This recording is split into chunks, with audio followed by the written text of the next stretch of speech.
चलिए दोस्तों, बात कर लेते हैं कक्षा 12 जीव विज्ञान की। तो आप सबको बता दें कि आपके पेपर की डेट आ गई है।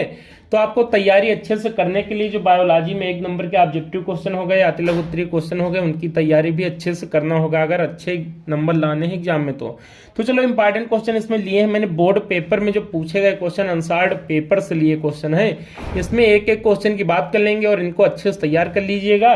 इसी सीरीज में आपको अच्छे अच्छे इंपॉर्टेंट क्वेश्चन करा देंगे, इसी से आपको क्वेश्चन बोर्ड में देखने को मिल जाएंगे। तो चलिए पहले क्वेश्चन की बात कर लेते हैं। इसमें पूछा गया है किन्हीं दो आभासी फलों के नाम लिखिए। तो आप सबको पता होगा आभासी फल को असत्य फल या मिथ्या फल भी कहते हैं। इन फल क्या होते हैं आभासी फल? तो वे फल जिनका विकास पुष्पासन से या बाह्य दलपुंज से या दलपुंज से होता है, मतलब अंडाशय से इनका विकास नहीं होता है, पुष्प के अन्य भाग से इनका विकास होता है। ऐसे फलों को हम लोग क्या कहते हैं? तो मिथ्या फल या आभासी फल। आभासी फल को ही असत्य फल कहते हैं। अब देखो इसमें एग्जाम्पल हो जाएंगे, सेब हो गया, स्ट्रॉबेरी हो गया, नाशपाती हो गया, ये सब असत्य फल के एग्जाम्पल हैं। आगे देखो, जलीय परागण करने वाले किन्हीं दो पौधों के नाम लिखिए। तो हाइड्रीला हो जाएगा, इलघास हो जाएगा, ये भी क्वेश्चन पूछा गया है।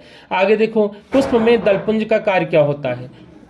तो आप सबको पता होगा दलपुंज जो कलर्ड होते हैं ना, पेटल्स, पंखुड़ियां, इनका काम होता है कीटों को परागण के लिए आकर्षित करना, अर्थात परागण में क्या करती हैं? महत्वपूर्ण भूमिका निभाती हैं या मदद करती हैं। आगे कीट द्वारा परागित पौधे का नाम है तो मदार हो जाएगा। अगले क्वेश्चन की बात करते हैं अनिषेक जनन। तो देखो अनिषेक जनन पक्षियों में पाया जाता है, इसमें जनन के लिए निषेचन की आवश्यकता नहीं होती है, भी पूछ लिया जाता है। और अनिषेक फलन भी पूछ लिया जाता है। इसमें क्या होता है? अनिषेक फलन में बिना निषेचन के फल का निर्माण हो जाता है और अनिषेक जनन में बिना निषेचन के जनन हो जाता है।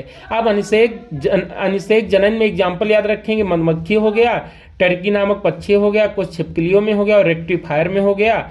और अनिषेक फलन में याद रखेंगे अंगूर, केला जो होता है इसमें अनिषेक फलन पाया जाता है। और टेप्टम क्या होता है? तो टेप्टम पराग कोश की भीतरी परत होती है। देखो पराग कोश में ही पराग कणों का निर्माण होता है और जो भीतरी परत होती है इसको टेप्टम बोलते हैं। यह पराग कणों को क्या करता है? पोषण प्रदान करता है। लीडिंग कोशिकाओं का कार्य, तो सबसे पहले ये जानो लीडिंग कोशिकाएं पाई कहाँ जाती हैं?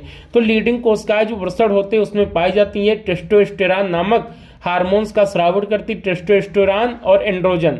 अब इसका काम क्या होता है? गौण लैंगिक लक्षणों को प्रेरित करता है। आर्तो चक्र को प्रेरित करते हैं तो एस्ट्रोजन और प्रोजेस्टेरॉन हार्मोन्स। अब सहायक जनन तकनीक के नाम लिखिए। तो पात्रीय निषेचन IVF, जिसको इन विट्रा फर्टिलाइजेशन बोलते हैं, और कृत्रिम गर्भाधान, ये क्या हो जाएंगे? सहायक जनन तकनीकी हो जाएंगी। अब देखो मनुष्य में यौन संचार रोगों के नाम लिखे। तो एड्स हो गया, सुजाक हो गया, ये कैसे हैं? यौन संचार रोग। अगर पूछ ले होते क्या, तो वे रोग जो असुरक्षित यौन संबंध से एक व्यक्ति से दूसरे व्यक्ति में फैलते उन्हें क्या बोलते हैं? यौन संचार रोग कहते हैं। एड्स हो गया, सुजाक हो गया, ये सब यौन संचार रोग हैं। तो वीडियो अच्छा लगा हो चैनल को सब्सक्राइब कर दीजिए, वीडियो को लाइक कर दीजिए। जय हिंद।